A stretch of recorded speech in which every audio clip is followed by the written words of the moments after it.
बिस्मिल्लाहिर्रहमानिर्रहीम। अस्सलाम वालेकुम डियर स्टूडेंट्स, उम्मीद करता हूँ कि आप सब खैरियत से हैं। जैसा कि आप सब जानते हैं कि Oxford group of colleges and schools अपनी ऑनलाइन क्लासेस का आगाज़ बाकायदा काफ़ी अरसा से कर चुका है, तो हम लोग भी applied thermodynamics DAE diploma of associate engineering जो कि मैकेनिकल थर्ड ईयर का सब्जेक्ट है उसे स्टडी कर रहे हैं। तो हमने इसका चैप्टर नंबर 1 स्टार्ट किया था जो कि है बेसिक इंट्रोडक्शन किस पे, थर्मोडाइनामिक्स पे।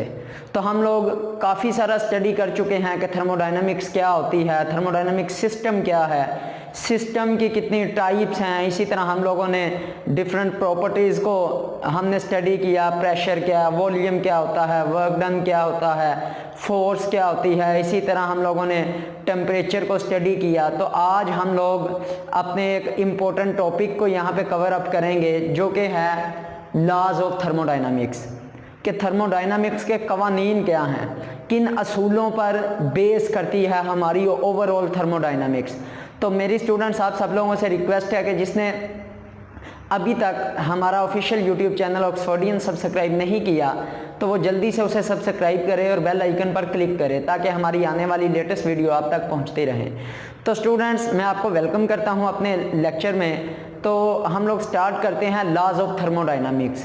जैसा कि मैंने आपको बताया कि थर्मोडाइनामिक्स जो है वो बेस करती है इन लॉज पर, इन कवानीन पर, ठीक है। तो टोटल कितने 4 कवानीन हैं थर्मोडाइनामिक्स के, जिसको हम लोग 1 बाय 1 स्टडी करेंगे। तो नंबर 1 है ज़ीरोथ लॉ ऑफ थर्मोडाइनामिक्स।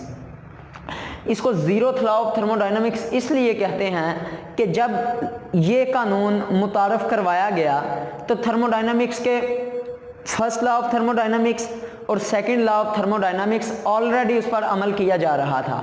तो फिर इसको ज़ीरोथ लॉ ऑफ थर्मोडाइनामिक्स का नाम दिया गया, ठीक है। अब ज़ीरोथ लॉ ऑफ थर्मोडाइनामिक्स इस कानून के मुताबिक वो कहता है कि अगर कोई सी दो बॉडीज़ किसी तीसरी बॉडी के साथ थर्मल इक्विलिब्रियम में हों तो वो आपस में भी थर्मल इक्विलिब्रियम में होती हैं। कैसे? लेट्स सपोज वो कहता है कि बॉडीज़ हैं A और B और C, 3 बॉडीज़। कहता है अगर ये 2 बॉडीज़, ठीक है, इस तीसरी के साथ थर्मल इक्विलिब्रियम में हों तो ये तीनों भी आपस में, तीनों एक दूसरे के साथ थर्मल इक्विलिब्रियम में होती है। कैसे? बॉडी A जो है थर्मल इक्विलिब्रियम में होगी किसके साथ? B के साथ। B थर्मल इक्विलिब्रियम में होगी C के साथ, और A और C भी थर्मल इक्विलिब्रियम में होंगी। तो देखें जी, ये 3 बॉडीज दिखाई गई हैं, एक आयरन है, एक कॉपर है, एक एल्यूमिनियम है, ठीक है। लेट्स सपोज तीनों का टेम्परेचर 60 डिग्री सेंटीग्रेड है। इट मीन्स कि ये 60 डिग्री सेंटीग्रेड पर थर्मल इक्विलिब्रियम में है।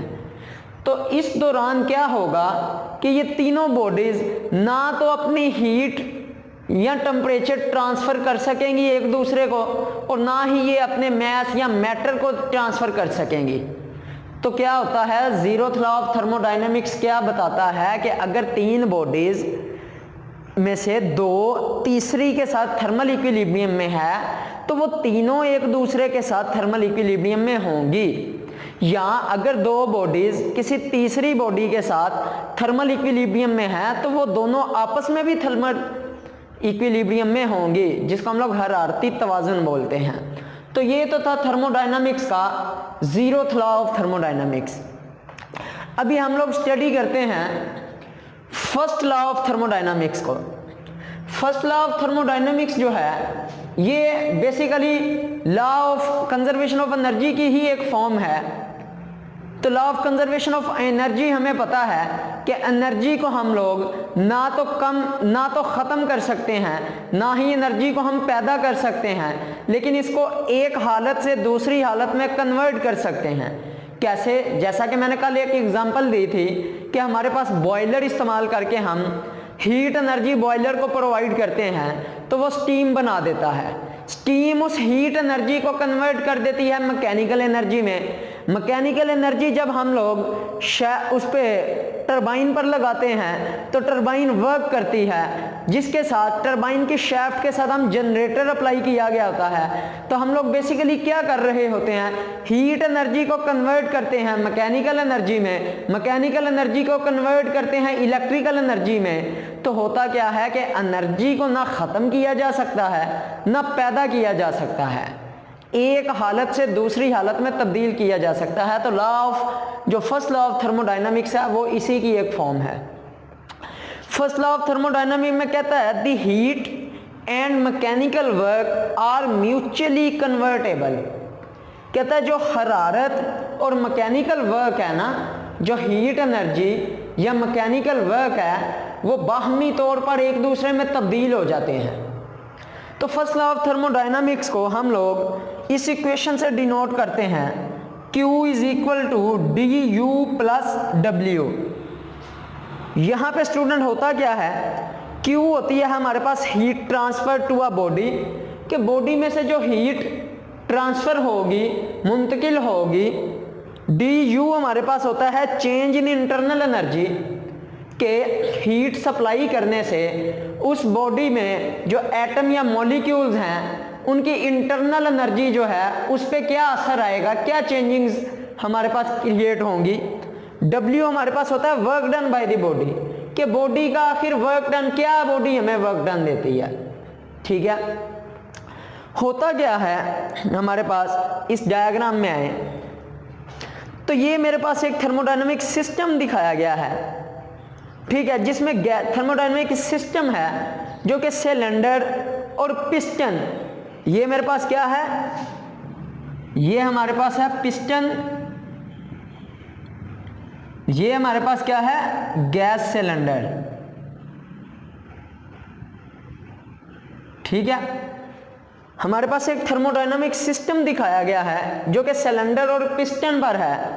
जब हम लोग इसको हीट प्रोवाइड करते हैं, ये मैंने जब इस सिस्टम को हीट प्रोवाइड की गई हम लोगों ने, जो कि Q है, ठीक है, Q ये heat transfer to the body, जब इस सिस्टम को हम हीट प्रोवाइड करेंगे तो होगा क्या कि ये जो गैस के मॉलिक्यूल्स हैं, ठीक है, गैस के मॉलिक्यूल्स ये रैंडमली मूव कर रहे होते हैं।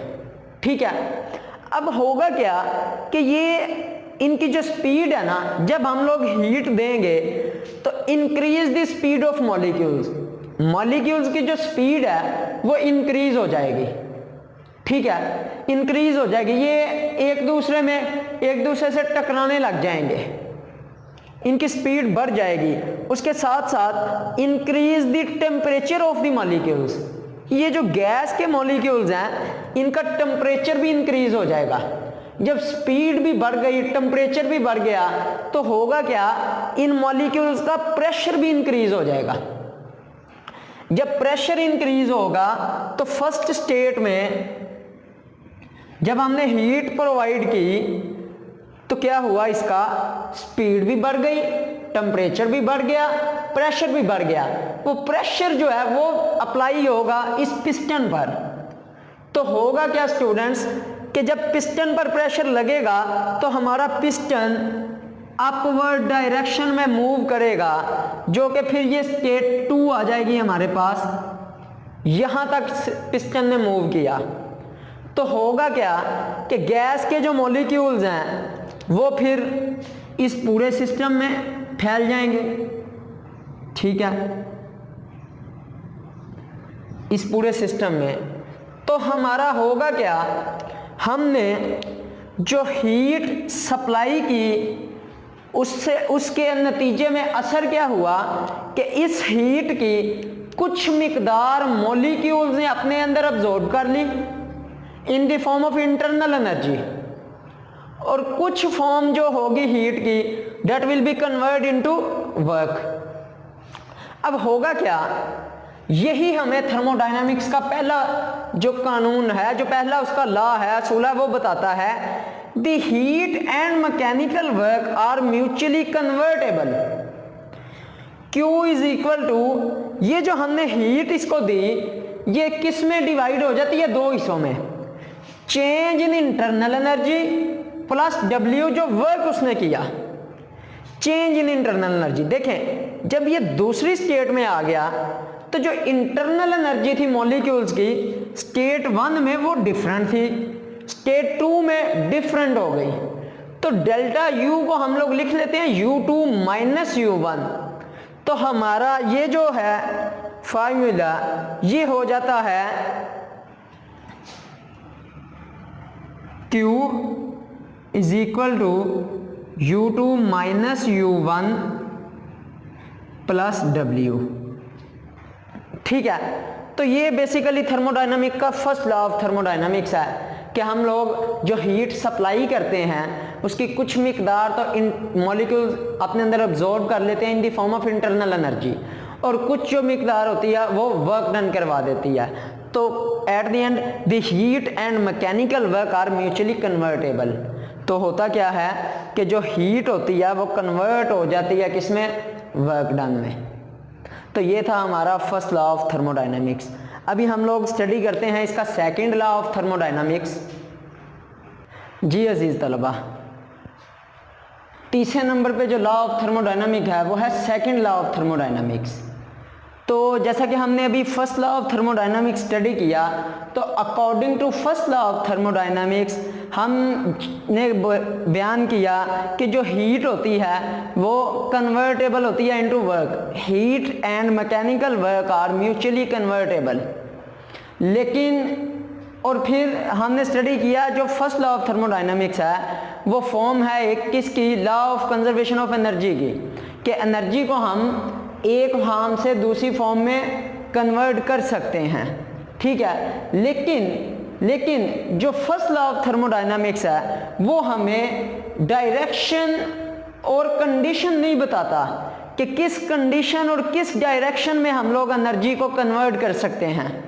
तो हम लोग सेकेंड लॉ ऑफ थर्मोडायनामिक्स में क्या स्टडी करेंगे कि एनर्जी को हम एक फॉर्म से दूसरी फॉर्म में कन्वर्ट कर तो सकते हैं, लेकिन किस कंडीशन और किस डायरेक्शन में करेंगे। तो सेकेंड लॉ ऑफ थर्मोडायनामिक्स को मजीद बयान करने के लिए दो स्टेटमेंट इस्तेमाल की जाती हैं। Kelvin Planck statement. Kelvin Planck statement के थ्रू वो कहता है कि देयर इज इम्पॉसिबल, कि ऐसा मुमकिन ही नहीं कि हम एक ऐसा इंजन बनाएं कि हम उसको जितनी हीट सप्लाई करें उतनी की उतनी ही वो हमें आउटपुट पे वर्क फराहम करे। ठीक है, कैसे?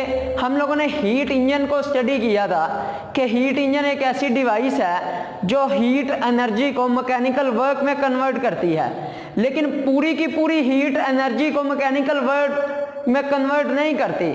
वो ए फॉर्म ऑफ हीट के कुछ हिस्से को वर्क में कन्वर्ट करती है और कुछ हिस्से को रिजेक्ट कर देती है, किस में? एटमॉस्फेयर में। तो देखें ये मेरे पास क्या है, हॉट टेम्परेचर रेजर्वायर। ठीक है, मैंने इससे हीट सप्लाई की, किसको? इंजन को। तो इंजन क्या करेगा, हमें वर्क, इस हीट को कन्वर्ट कर देगा वर्क में, लेकिन वो वर्क डन जो है वो QS के बराबर नहीं होगा। ठीक है, फर्स्ट लॉ ऑफ थर्मोडायनामिक्स हमें ये नहीं बताता। सेकेंड लॉ ऑफ थर्मोडायनामिक्स हमें बताता है कि हीट तो हमने सप्लाई की, लेकिन वो इस वर्क के बराबर नहीं होगी। क्यों? क्योंकि इसमें कुछ लॉसेस वगैरह भी होंगे। ठीक है, ड्यू टू लॉसेस, कुछ फ्रिक्शनल लॉसेस, इसी तरह कुछ हमारे पास मैकेनिकल लॉसेस, जिनकी वजह से जितनी इनपुट हम देंगे उतनी आउटपुट हमें नहीं मैसर होती।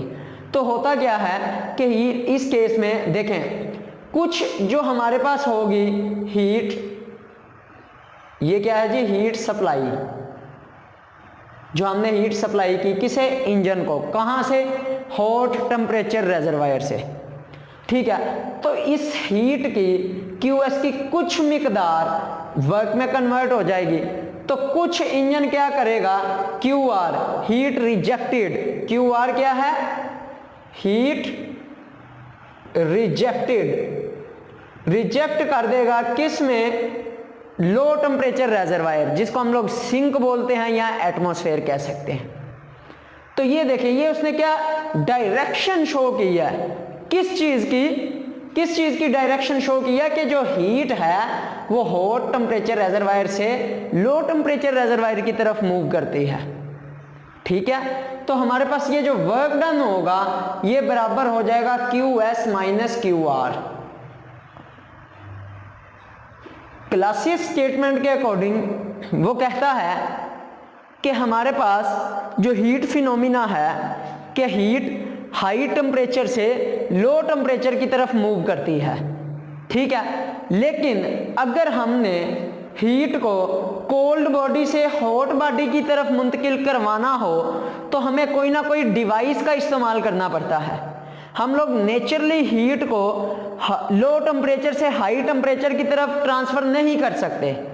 इसके लिए हमारे पास कुछ मैकेनिकल डिवाइसेस हमें इस्तेमाल करनी पड़ती हैं।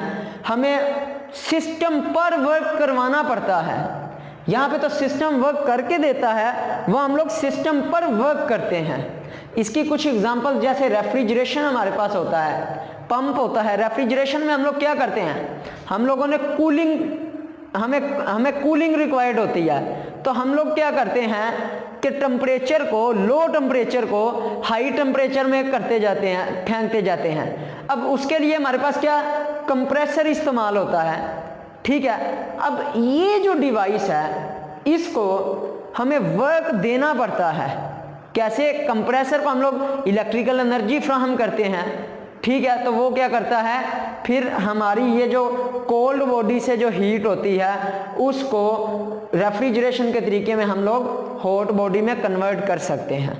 तो ये था सेकंड लॉ ऑफ थर्मोडायनामिक्स, जो हमें बताता है कि एनर्जी को हम एक फॉर्म से दूसरी फॉर्म में कन्वर्ट तो कर सकते हैं, लेकिन किस डायरेक्शन और किस कंडीशन में कर सकते हैं। तो इसी तरह स्टूडेंट्स अब हम लोग मूव करेंगे थर्ड लॉ ऑफ थर्मोडायनामिक्स पे, जो कि बेसिकली थर्मोडायनामिक का चौथा कानून है। इसके मुताबिक वो कहता है एट द एब्सोल्यूट जीरो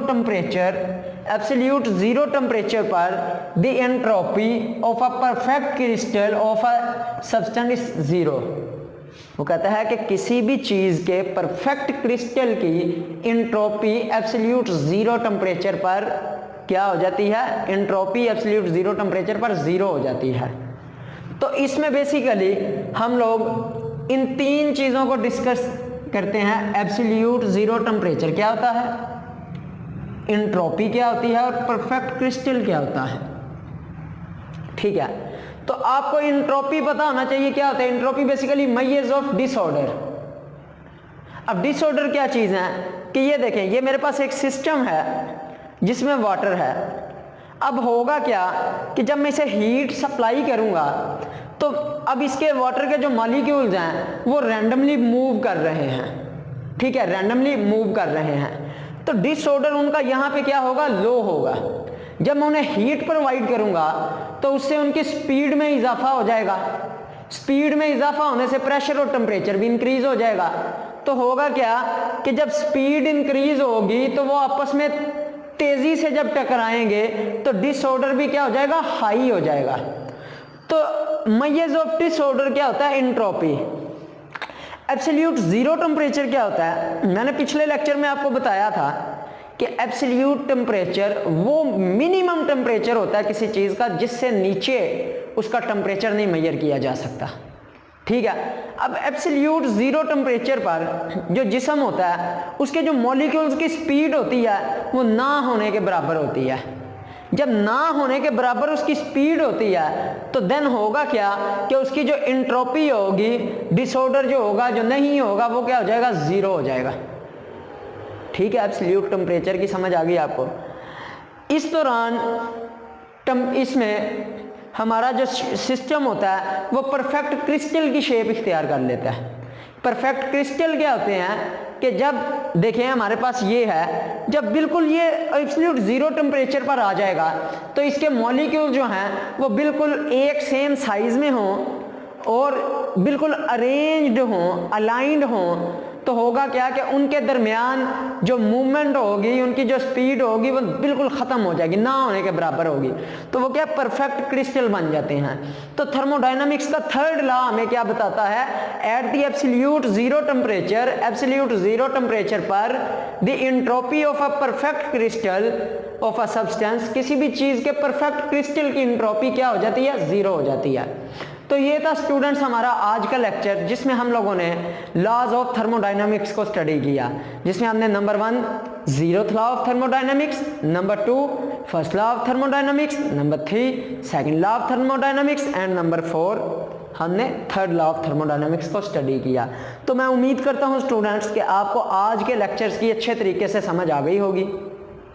अगर आपको किसी टॉपिक की किसी पॉइंट पर समझ नहीं आई तो आप हमें कमेंट बॉक्स के थ्रू कमेंट के ज़रिए आगाह कर सकते हैं, ताकि आपकी कन्फ्यूजन को दूर किया जा सके।